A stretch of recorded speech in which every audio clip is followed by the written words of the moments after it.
পার্শ্ববর্তী এলাকা তায়েফ, 60 মাইল দূরে। তিনি সেখানে চলে গেলেন যে এখানে তো পারলাম না, দেখি ওই এলাকার কিছু লোক যদি কথা শোনে। সে এলাকায় তিনি চলে গেলেন। 3 দিন বাড়িতে বাড়িতে গেলেন, নেতাদের বুঝালেন। যার কাছে যায় সেই কয় তুমি নবী। আরে মিয়া, আল্লাহ নবী বানাবার মতো একটা ধনী মানুষ পাইলো না, তোমার মতো এতিম গরিব মানুষ আল্লাহ নবী বানাইলো কেন? বাপ নাই, মা নাই, গরিব, তোমারে কেন আল্লাহ নবী বানাইলো? বিশ্বাস করি না, নওজুবিল্লাহ। 3টা দিন না খাইয়া দুয়ারে দুয়ারে ঘুরেছেন। তারপরে যখন দেখলেন যে না, এরা ঈমান আনবে না, তখন তিনি নেতাদের বললেন, আচ্ছা তোমরা তো কেউ আমার কথা শুনলে না, আমি মক্কায় চলে যাই। একটা অনুরোধ করি, আমি যে তায়েফে আসছিলাম এই কথাটা তোমরা মক্কায় পৌঁছায় দিও না, তাহলে ওরা আমার বিরুদ্ধে শত্রুতা আরো তীব্রতর হবে।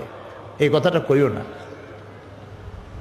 ওরা ওখানে তো খবর পৌঁছাইলই, আর রাসূল যে পথে যাবেন সেই পথে যুবকদেরকে দাঁড় করাই দিল পাথর নিয়ে। আমার জীবনে একটা বার সেই রাস্তাটা দেখার তৌফিক আল্লাহ দিয়েছেন, যেখানে রাসূল অত্যাচারিত হয়েছিলেন। দুদিকে পাহাড়, দুদিকে পাহাড়, ক্ষুধার্ত নবী, রহমতের নবী, 3 দিনের না খাওয়া। যাইদ সাথে, রাসূলুল্লাহ যাচ্ছেন, যুবকেরা পাথর মারা শুরু করে দিয়েছে। ইট গায়ে মারলে, মাটি গায়ে মারলে তার এক রকমের ব্যথা, আর পাথর মারলে ব্যথাটা কি হয়? শরীর কাটতেছে, রক্ত ঝরতেছে। রাসূলুল্লাহ পড়ে গেলেন। যুবকেরা এসে জোর করে ধাক্কা মেরে জবরদস্তি করে হাঁটালো, আর পাথর মারলো, আবারও পড়ে গেলেন। আমি সেই 2 জায়গা দেখেছি যে 2 জায়গায় বেহুশ হয়ে পড়েছিলেন। আবার জোর করে দাঁড় করে আবারও ধাক্কা মেরে হাঁটাচ্ছে। আল্লাহর ফেরেশতারা কাঁদতেছে রাসূলুল্লাহর অবস্থা দেখে। 3য়বারের মতো যেখানে তিনি বেহুশ হলেন, সেখানে ছোট্ট একটা মসজিদ আছে ভাঙ্গা। এখানে রাসূলুল্লাহ একদম বেহুশ হয়ে গেলেন, শরীর থেকে রক্ত ঝরতেছে। যখন তিনি হুশে এলেন, হযরত জিবরাইল বললেন, ইয়া রাসূলুল্লাহ, আপনার এই কষ্ট দেখে অসহ্য হয়ে গেছে। আমি পাহাড় পরিচালক ফেরেশতা সাথে করে নিয়ে এসেছি, আপনি অনুমতি দেন এই 2টি পাহাড়কে মিলায় দিয়া কাফের গুলাকে পিষা মারিয়া শেষ করে দে।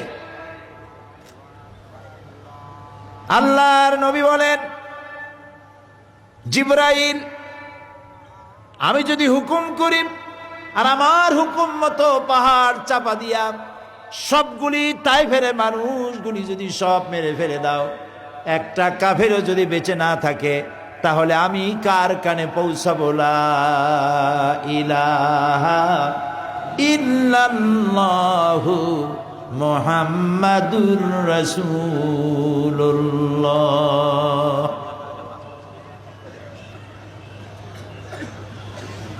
একজন লোক রাসূলুল্লাহর এই দুরবস্থা দেখে তার বাগান থেকে 1 গ্লাস আঙ্গুরের রস নিয়ে আসছে, রাসূলের হাতে দিয়ে দিল।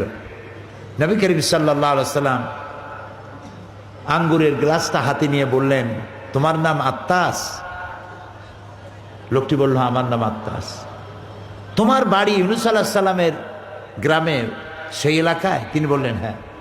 কিন্তু আপনি জানলেন কি করে আমার নাম আত্তাস এবং আমার বাড়ি ইউনূস আলাইহিস সালামের এলাকায়? রাসূলুল্লাহ বললেন, হযরত ইউনূস নবী, আমিও নবী, এক নবীর খবর আর এক নবীর কাছে থাকে। 1 গ্লাস শরবত খেয়ে রাসূলুল্লাহ হাত উত্তোলন করলেন আল্লাহর দরবারে। ক্ষুধার্ত, নির্যাতিত, রক্তাক্ত রহমতের নবী 2 হাত তুলে বলছেন, আল্লাহ, এই কাফেরেরা ওরা বোঝে নাই যে আমি তোমার নবী, ওরা বোঝে নাই যে আমি তোমার রাসূল, ওরা যে আমাকে মারলো, এই অপরাধে তুমি এদের উপরে গজব দিও না, আল্লাহ এদেরকে হেদায়েত নসিব করে দাও। এ হচ্ছে রাহমাতুল লিল আলামিন, সমস্ত মানুষের জন্য তিনি রহমত হিসেবে এসেছিলেন। মার দাঙ্গা করে ইসলাম প্রতিষ্ঠা করতে আসেন নাই। কি দয়া! 13টি বছর মানুষকে দ্বীনের কথা বুঝালেন, তাওহীদ বুঝালেন, রিসালাত বুঝালেন, আখিরাত বুঝালেন।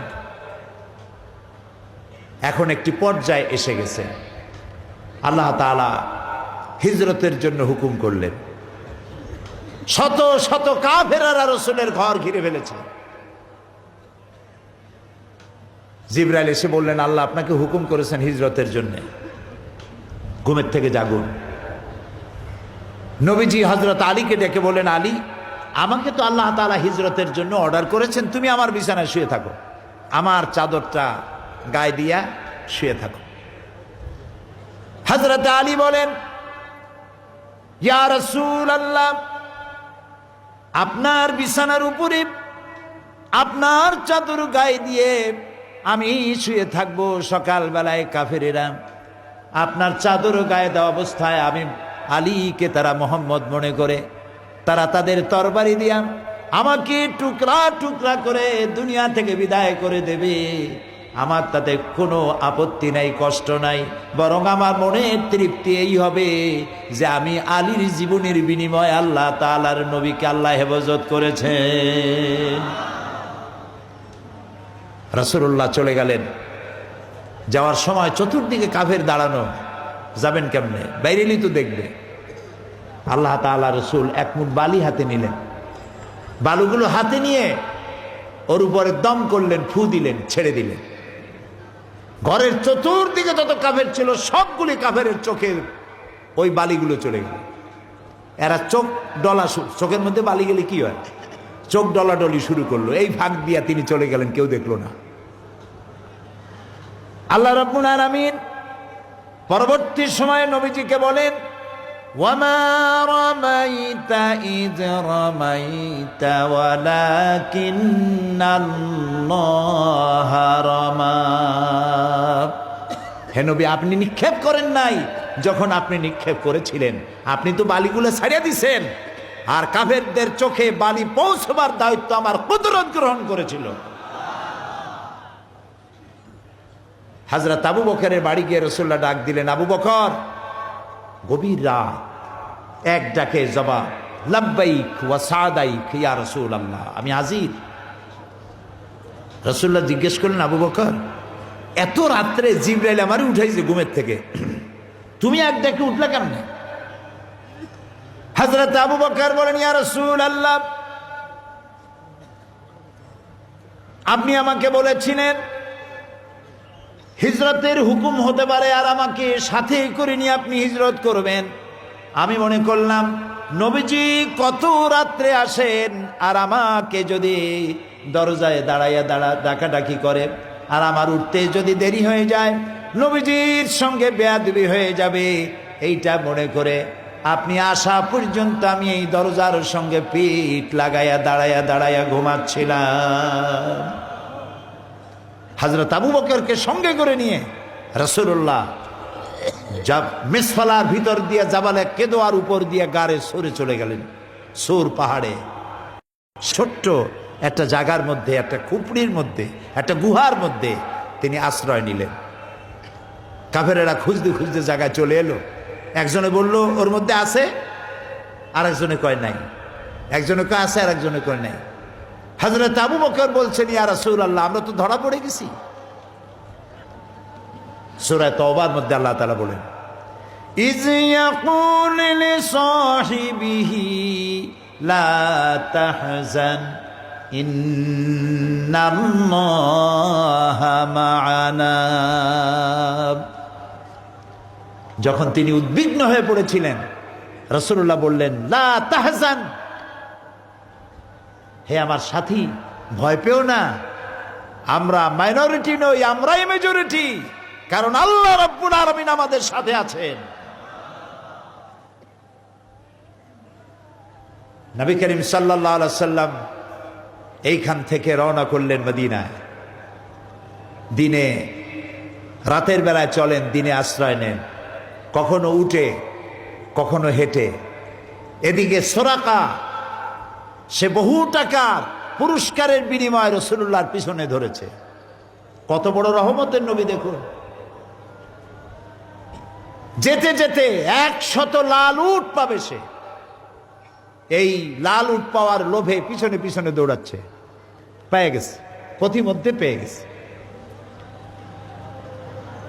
রাসূলুল্লাহকে ধরবে, সুরাকা লক্ষ্য করলো তার ঘোড়ার পা মাটির নিচে দেবে যাচ্ছে। রাসূলুল্লাহ পিছনের দিকে তাকালেন। সুরাকা বলল, মুহাম্মদ বলেন সাল্লাল্লাহু আলাইহি ওয়াসাল্লাম, আমি মাপ চাই, আমারে মাফ করে দেন। রাসূলুল্লাহ বললেন, মাফ করে দিলাম, ফিরে যা। সুরাকা ওর ঘোড়ার পা উঠে আসলো মাটির উপরে, চিন্তা করলো 100 লাল উট, অনেক দাম, এগুলি পাওয়া যায় না, দুষ্প্রাপ্য, পাইলে পরে বহুত দাম, এটার শাড়ি কেমনে। আবার পিছনে লেগেছে। আবার যখন কাছাকাছি গেছে, ঘোড়ার পা 4টা একসাথে ডাবা শুরু হয়ে গেছে, মাটির নিচে দেবে যাচ্ছে। এ কুদরত কার? এ কুদরত কার? আমার এবার মিশর সফরের সুযোগ হয়েছিল, জীবনেও মিশরে যাইনি, এই জীবনের প্রথম গত মে মাসে মিশর সফর করলাম। বহায়রায় কারুন দেখলাম।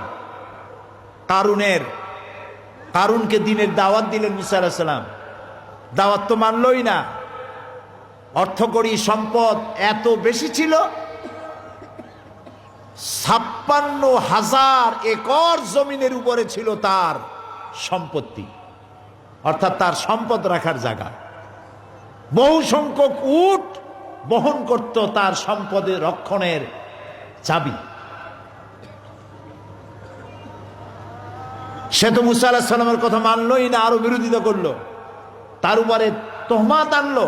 আল্লাহ গজব দিলেন। সূরা কাসাসের মধ্যে আল্লাহ তাআলা বললেন, আল্লাহ তাকে গজব দিলেন, তার সম্পত্তি এবং তাকে শুদ্ধ মাটির নিচে দাবা শুরু করে দিল। আমি সেই বহারায় কারুনে গিয়ে দেখলাম 56,000 একর সম্পত্তি মাটির নিচে ডুবে এখন তা একটা সাগরের মতো হয়ে গেছে। এপারে দাঁড়ালে ওপার দেখা যায় না, ডাইনেও দেখা যায় না, বাঁয়েও দেখা যায় না, শুধু পানি আর পানি।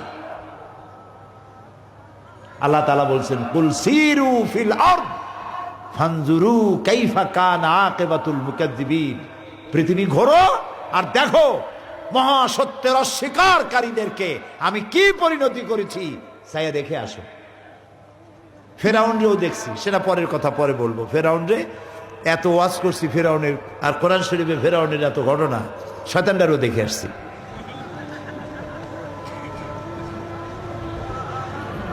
সুরাকার পা ডেবে যাচ্ছে মাটির ভেতরে। এবার বলছে, হুজুর আমি মাপ চাই, আমারে মাফ করে দেন। রাসূলুল্লাহ বললেন, মাফ করে দিলাম, ফিরে যা। দেখছেন রহমত কারে বলেন। তিনি কিন্তু তখনও কিন্তু বলতে পারেন, তুই ডাবিয়ে যা, শেষ হয়ে যা, আমরা ওলি তো করতাম, তুই মর। আবার সে উঠল, কিন্তু ফেরার পথে ফিরে যাচ্ছে, আবার চিন্তা করলো, হায় হায় 100 লালু কেমনে বিড়ি। আবারও গেছে, এইবার যাইয়া ধর্ম করতেছে। এবার ফেরা ওর সুরাকার উটের সমস্ত পা, ঘোড়ার পা, নিজের পা, ওর কমর পর্যন্ত ডাবে যাচ্ছে মাটির মধ্যে। এবার চিন্তা করলো, নির্ঘাত আমি মরে যাব। বলছে, আমি খুব ভুল করছি, আমারে মাফ করে দেন। রাসূলুল্লাহ এবার পেছনের দিকে ফিরে বললেন, সুরাকা এখনো তোর বিশ্বাস হয় না যে আমি আল্লাহর নবী? সুবহানাল্লাহ। সুরাকা বলছে, বিশ্বাস হয়, দিলাম, মাফ করে যা। উঠে আসলো উপরে। কত বড় খারাপ মানুষ চিন্তা করেন। এখন যখন তার পাওটাও সব উঠে গেল মাটির উপরে, সে এখন কয় কি, মুহাম্মদ সাল্লাল্লাহু আলাইহি ওয়াসাল্লাম, আচ্ছা আমি যে আপনারে দললাম না, এই যে ছাড়িয়ে দিয়ে এখন আমি বাড়ি যাই, আপনি আমারে দেবেন না কিছু? মানুষ কত খারাপ। এবার রসুলের চরিত্র দেখেন, রসুলের আখলাক দেখেন। রাসূলুল্লাহ বললেন, দেব। কি দেবেন? রাসূলুল্লাহ বললেন, আমি তোমারে পারস্য সম্রাটের মুকুট, তার হাতের কঙ্গন আমি তোমাকে পরায় দেব। সুরাকা মনে মনে ভাবলো যে এটা কত হইল, কোথায় পারস্য, কোথায় সৌদি আরব। উনি রাতের বেলায় একজন সাথে নিয়ে মদিনায় যাচ্ছেন, দিনের বেলায় গোপনে থাকেন, রাতের বেলায় পথ চলেন। কেমনি উনি পারস্য সম্রাটের মুকুট আমারে দেবে? কিছু দেবে না। আসল কথা হলো তাই, সে আর কথাটা তো কইল না, চলে গেল। নবী করিম সাল্লাল্লাহু আলাইহি সাল্লামের ইন্তেকালের পর, হযরত আবু বকরের ইন্তেকালের পর হযরত ওমর ক্ষমতায় আসলেন। হযরত ওমর ক্ষমতায় এসে তার সময় পারস্য বিজয় হলো, গনিমতের মাল এসে হযরত ওমরের সামনে স্তূপ হয়ে গিয়েছে। হযরত ওমর লক্ষ্য করলেন স্তূপের মধ্যে কি যেন চকমক করছে, ওইটাকে উঠে আনতে বললেন। দেখা গেল পারস্য সম্রাটের মাথার মুকুট, হীরা মণিমুক্তা খচিত মাথার মুকুট। হযরত ওমর বললেন, কেউ যাও তো, সোরাকাকে ডেকে নিয়ে আসো। সোরাকা তখন বুড়া হয়ে গেছে, দাড়ি চুল পাইকে শেষ।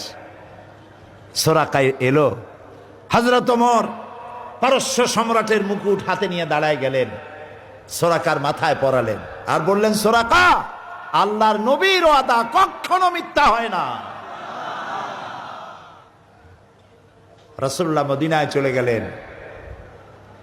মদিনায় গিয়ে এই যে কোরআন, এটার নাম কি? এই কোরআনের আইন তিনি চালু করলেন। চুরি বন্ধ হলো, ডাকাতি বন্ধ হলো, জেনাবে বিচার বন্ধ হলো, কিছু যুদ্ধ বিগ্রহ করা লাগলো। আপনারা বলেন, আমাকে সাক্ষী দেন, রাসূলুল্লাহ ইচ্ছে করে নিজের থেকে একটি যুদ্ধ করেছেন? কাউকে গোপন আক্রমণ করেছেন? সাহাবী পাঠায় দিয়া কোনো গ্রামের পর গ্রাম জ্বালায় দিয়েছেন? ক্ষমতা ছিল নাকি ছিল না? ছিল। মদিনায় আসছেন, এখন তো রাসূলুল্লাহ শুধু রাসূল না, একদিকে তো রাসূল আর একদিকে প্রেসিডেন্ট, রাষ্ট্রপতি। বদর করলেন, বদরের বিজয় হলো, ওহদের পরাজয় হলো, হুনায়ন হলো, ইয়ারমুক হলো। একটি যুদ্ধ অফেন্সিভ ছিল না, সবগুলি যুদ্ধ ছিল ডিফেন্সিভ, প্রতিরক্ষামূলক, প্রতিরোধমূলক। আজ সময় এসেছে মক্কা দখলে। রাসূলের সাথে আজ 10,000 সাহাবী। কয় হাজার? কয় হাজার? প্রত্যেকের সাথে তরবারি। চলে গেলেন মক্কায়। মক্কায় গিয়ে মক্কার বাইরে পাহাড়িয়া এলাকায় তাঁবু স্থাপন করলেন। বললেন, পায়খানা বানাও খুবই কম, চুলা বানাও অনেক বেশি। আবু সুফিয়ান শুনতে পেল মুহাম্মদ সাল্লাল্লাহু আলাইহি ওয়াসাল্লাম মক্কা দখল করার জন্য এসছে। গোয়েন্দা বিভাগের লোক পাঠাই দিল, যাও তো কত লোক আসছে গুনে আসো। সন্ধ্যা রাত থেকে তারা গোনা শুরু করলো, গুনতে গুনতে রাত শেষ হওয়ার আগে ফিরে আসলো। এসে বলল, আবু সুফিয়ান, মানুষ যে কত তার গুনবো কি, চুলা গুনতে গুনতে রাত শেষ। আবু সুফিয়ান ভীষণ অসন্তুষ্ট হলো, ছাগল কোথাকার পাঠাইলাম, মানুষ গুনতে গেছে চুলা গুনতে। যুদ্ধ হলো কৌশল, প্রতিপক্ষের চোখে ধাঁধা লাগিয়ে দেওয়া। আরেক দল পাঠালো, আচ্ছা দেখো তো, সকালবেলা যাও। এখন সকালবেলায় পায়খানায় কার না যাওয়া লাগবে? ন্যাচারাল কল, যেতেই হবে, যেতেই হবে, মাপ নাই। বাঘের ভয় টয় ভুলে যায়, যাওয়াই লাগবে। এখন পায়খানা কম, প্রত্যেক পায়খানার সামনে বিরাট বিরাট কিউ, বড় বড় লাইন। সকালবেলা যারা গিয়েছিল তারা ফিরে এসে হতাশ হয়ে বলছে, আবু সুফিয়ান, আরে মানুষ গুনবো কি, পায়খানার সামনে যে লাইন, ওই লাইন গুনতে গুনতেই তো বেলা উঠে গেল। আবু সুফিয়ান খুব বিরক্ত হয়ে গেল যে আমার নিজেরই যাওয়া লাগবে, এগুলো দিয়ে কাম হবে না। নিজে গেছেন। তারপরে পাহাড়ের এক কোনায় দাঁড়ায় দেখতেছে 10,000 লোক কি চারটিখানি কথা, প্রত্যেকের হাতে একটা করে তরবারি, সূর্যের আলোতে চকমক করতেছে। ইত্তাবসারে হযরত আব্বাসের সঙ্গে দেখা হয়ে গেছে। হযরত আব্বাসকে দেখেছে, তার কলজে কাঁপে উঠছে। আবু সুফিয়ান হাসি মুখে, ওই এক পদের বিপদে পড়লে মানুষ ভয়তে পড়লে যে একরকম হাসি দেয়, হাসিটা হাসির মতো হয় না, খানিকটা ভেটকির মতো হয়।